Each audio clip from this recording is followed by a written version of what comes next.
મોટા ભાઈ કેમ છો? મજામાં મોટા ભાઈ?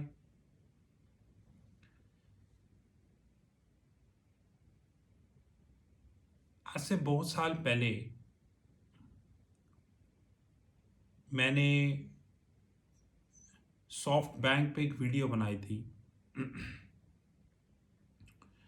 और वो बड़ी पॉपुलर भी हुई। काफ़ी लोग उससे जल भी गए। उन्होंने बोला कि ये आदमी ये कह रहा है कि सॉफ्ट बैंक इंडिया के लॉस मेकिंग स्टार्टअप्स को फंड कर रहा है, तो इसका मतलब इसमें कोई फ्रॉड है। लेकिन आज 2022 में चाहे कोई आदमी इस बात को फेस पर माने या ना माने, लेकिन वो मन ही मन इस बात को मानता है कि हां, ये फ्रॉड है। और हमें अपने देश के रेगुलेटर का धन्यवाद करना चाहिए, हार्दिक धन्यवाद करना चाहिए कि उन्होंने पेटीएम, जोमैटो, पॉलिसी बाजार, नाइकिया को अप्रूवल दे दी। अब वो कैसे दे दी वो आपको भी पता है। और आज इन चारों की क्या हालत है ये भी आपको पता है। पेटीएम ने लिस्टिंग के सिर्फ 3 क्वार्टर्स में, जून क्वार्टर, सितंबर क्वार्टर और दिसंबर क्वार्टर में 1600 करोड़ से ऊपर का लॉस बुक किया, सिर्फ लिस्टिंग के 3 क्वार्टर में। और रिटेन्ड अर्निंग्स तो अभी भी नेगेटिव हैं, वो भी 12,500 करोड़। मोटा भाई, 12,500 करोड़। आपको तो पता भी नहीं होगा कि 12,500 करोड़ की रिटेन्ड अर्निंग्स होती क्या है, वो भी नेगेटिव। घबराना नहीं है। पॉलिसी बाजार, नाइकिया, जोमैटो, पेटीएम, सबका एक ही हाल है। और 2 जिनको अप्रूवल मिल गई हैं, ओयो और दिल्ली वेरी, दोनों लॉस मेकिंग कंपनीज, उनका भी वही हाल है। चेक कर लेना।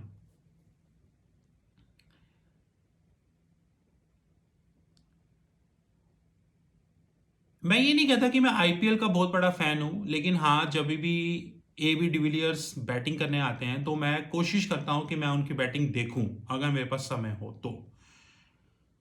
और एबी डिविलियर्स के अलावा मेरे कुछ फेवरेट बॉलर्स भी हैं जिनको मैं वॉच करता हूं आईपीएल में। मेरे को उनकी टेक्निक बहुत अच्छी लगती है। मैं हमेशा उन लोगों को वॉच करता हूं जो फंडामेंटली स्ट्रांग होते हैं, ना कि इडियट्स होते हैं। तो फंडामेंटली स्ट्रांग होते हैं, उनको फॉलो करता हूं। इसलिए मैं एबी डिविलियर्स को हमेशा फॉलो करता हूं, क्योंकि वो आदमी फंडामेंटली स्ट्रांग है।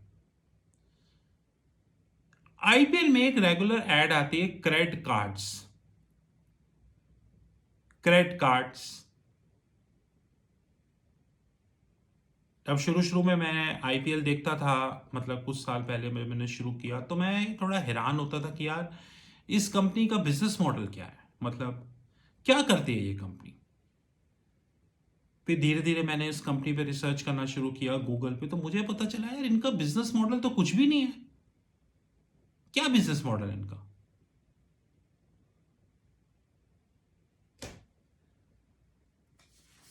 आपको पता है मोटा भाई, मैं कोई भी बात हवा में नहीं बोलता।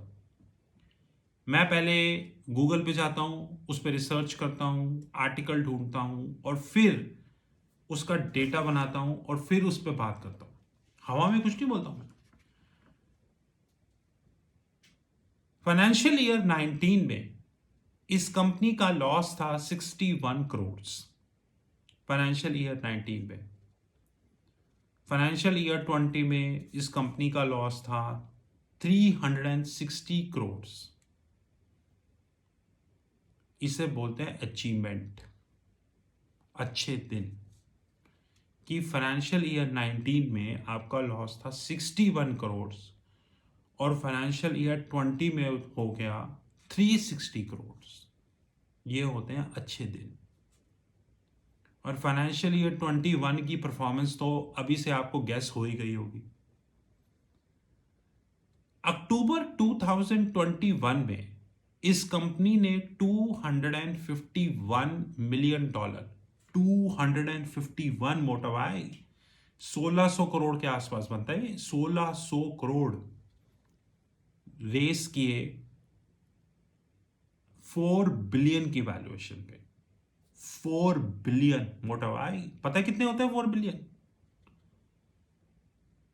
और अभी बातचीत चल रही है 300 मिलियन रेस करने के लिए।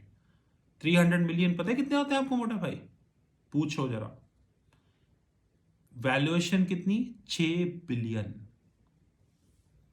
अक्टूबर 2021 से मार्च मार्च तो भी आया भी नहीं, फरवरी 2022, यानी कि 4 महीने में मात्र आपकी वैल्यूएशन 50% बढ़ गई और कमाया आपने कुछ नहीं।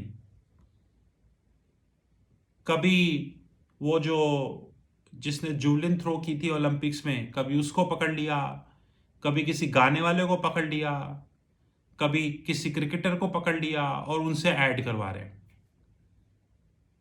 अगर ऐड करा के ही कंपनियां चलती तो एप्पल पूरे बॉलीवुड से ऐड करा रहा होता,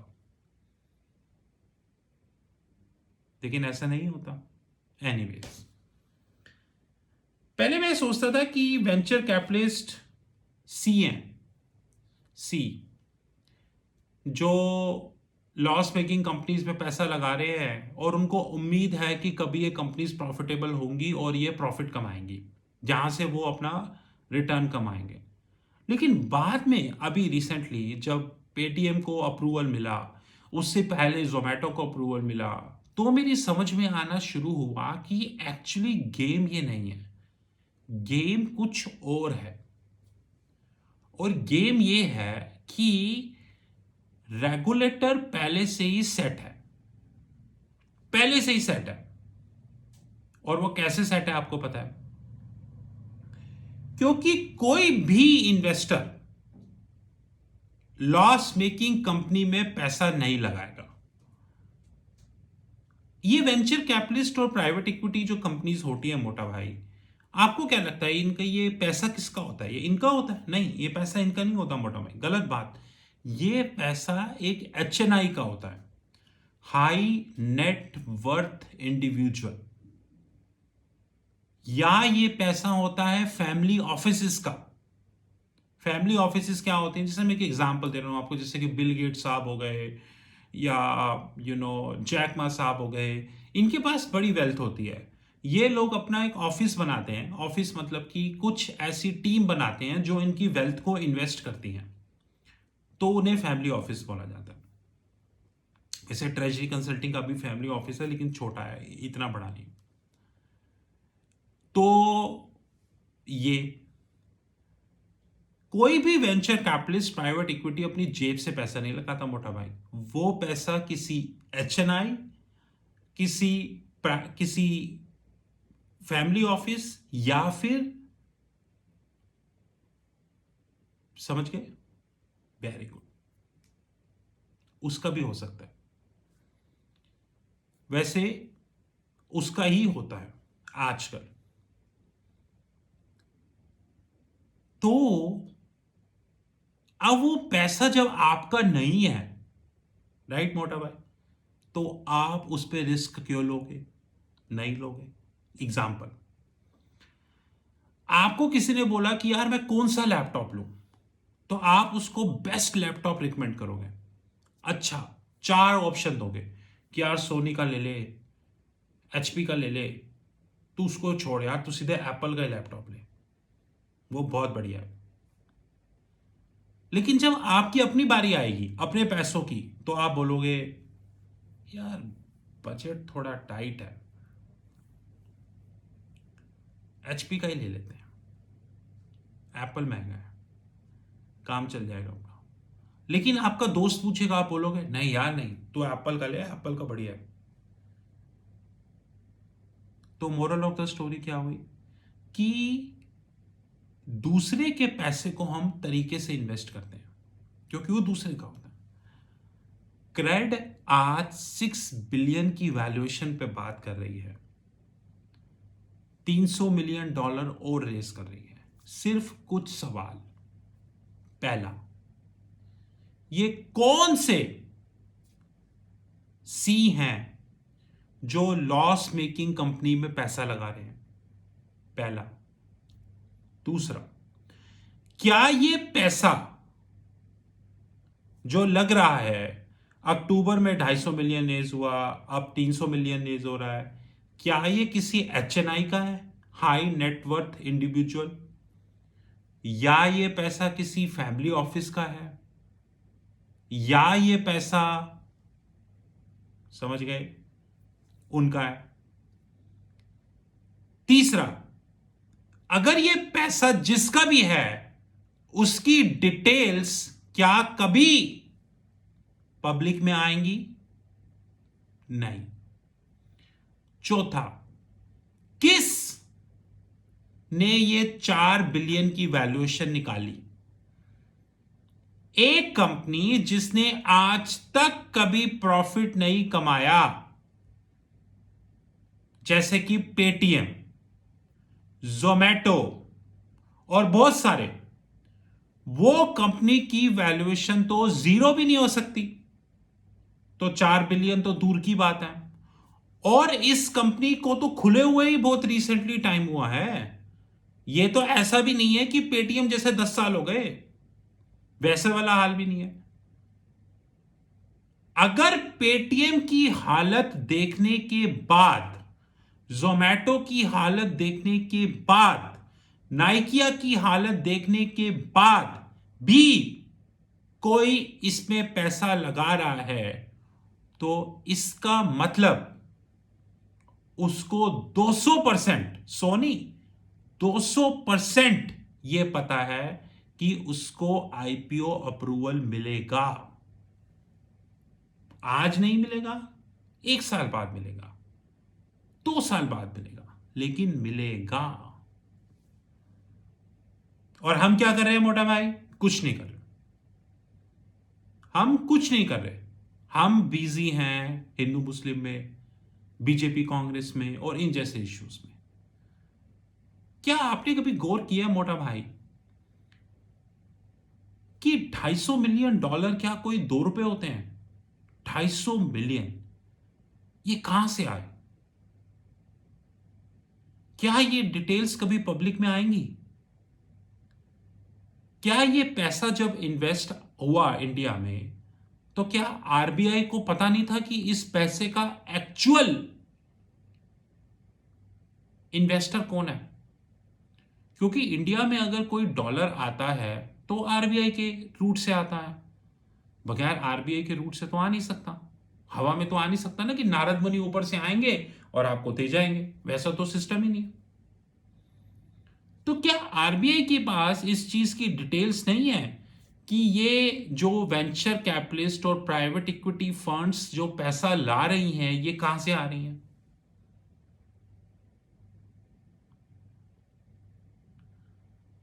क्या भारत के दूसरे रेगुलेटर्स को ये नहीं पता कि इस पैसे का एक्चुअल इन्वेस्टर कौन है?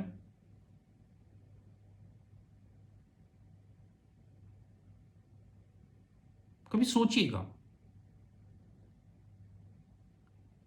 लेकिन अब यह बात बिल्कुल क्लियर हो चुकी है कि जो भी वेंचर कैपिटलिस्ट इन लॉस मेकिंग कंपनीज में पैसा लगा रहा है, उसको एक बात बिल्कुल क्लियर है, बिल्कुल क्लियर है कि उसको आईपीओ अप्रूवल मिलेगा। और जब उसको आईपीओ अप्रूवल मिलेगा तो वो भारत की कम समझ वाले इन्वेस्टर्स को चूना लगा के उनसे पैसा ले लेगा, जैसे कि पेटीएम, जैसे कि जोमैटो, जैसे कि नाइकिया, जैसे कि पॉलिसी बाजार और भी बहुत सारे हैं। और उसके बाद उसका काम हो गया। पेटीएम के केस में विजय शेखर शर्मा का नुकसान नहीं हुआ, वेंचर कैपिटलिस्ट और प्राइवेट इक्विटी का भी नुकसान नहीं हुआ, नुकसान हुआ इन्वेस्टर का, जिसने 2100 पे इन्वेस्ट किया और अब वो 850 पे खड़ा है। लेकिन क्या इंडिया के रेगुलेटर ने आज तक इस बात को माना कि आईपीओ अप्रूवल गलत था? नहीं माना, ना वो मानेंगे। उसके बावजूद ओयो और दिल्ली वेरी जैसी कंपनीज को अप्रूवल मिल गया। ओयो की अचीवमेंट अगर जाननी हो ना तो गूगल खोल लो, पता चल जाएगा। अब क्वेश्चन यहां सबसे बड़ा ये खड़ा होता है कि जब इतना बड़ा बड़ा इन्वेस्टमेंट इंडिया में आता है, 250 मिलियन 300 मिलियन, तो क्या भारत की मीडिया का यह फर्ज नहीं बनता कि वो एक बार पूछे इससे कि प्रभु 2019 में लॉस था 61 करोड़, 2020 में लॉस हुआ 360 करोड़, तो आप 6 बिलियन की वैल्यूएशन पे कैसे पहुंच गए? पीछे फोटो देख रहे हो? स्टीव जॉब्स खुद इस बात को कैलकुलेट नहीं कर पाएंगे कि ये 6 बिलियन कैसे हुआ, वो भी फेल हो जाएंगे, मेरे को तो छोड़ो। लेकिन सिर्फ वेट कीजिए, वेट। इन सारी लॉस मेकिंग कंपनीज का धीरे धीरे अप्रूवल आएगा, धीरे धीरे, और धीरे धीरे ये सारी कंपनीज रिटेल इन्वेस्टर से पैसा उठाएंगी और धीरे धीरे एक बड़ा आदमी इनको खरीद लेगा और पूरी एक्सरसाइज में मरेगा सिर्फ इन्वेस्टर। लेकिन रेगुलेटर हमेशा बोलता रहेगा हम आपके साथ हैं, जबकि एक्चुअली में वो किसी और के साथ है। तो क्रेड का जो कुणाल शाह है, बॉस, अगर आपको लगता है कि आप एक एंटरप्रेन्योर हो, जो मुझे डाउट है, तो मेरा नंबर ये है 9899242978। जरा एक बार मेरे साथ भी बैठ जाओ, 4 बिलियन को जस्टिफाई कर लेते हैं कि 4 बिलियन में जीरो कितनी होती है, राइट? क्योंकि मीडिया तो आपको बुलाएगी नहीं, क्योंकि मीडिया तो आपको पता ही है, राइट? मेरे से भी बात कर लो, बाकी घबराना नहीं है, क्योंकि आज भी कुछ ऐसे लोग हैं जो एबी डिविलियर्स जैसे टेक्निकली साउंड है, टेक्निकली साउंड है। समझ में आया? घबराना बिल्कुल नहीं है। मोटा भाई केम छो? भाभी जी कैसी है मोटा भाई? भाभी जी का ध्यान रखना, बच्चों का भी ध्यान रखना, अपना भी ध्यान रखना। बाकी घबराना नहीं है मोटा भाई, बिल्कुल भी घबराना नहीं है। मीडिया पूरे तरीके से सेट है, ऊपर वाले पूरे तरीके से सेट हैं, नीचे वाले पूरे तरीके से सेट हैं, और आप की समझ गए ना? This is Rahul Magan from Treasury Consulting Group. You know my number 9899242978. Have a great time ahead.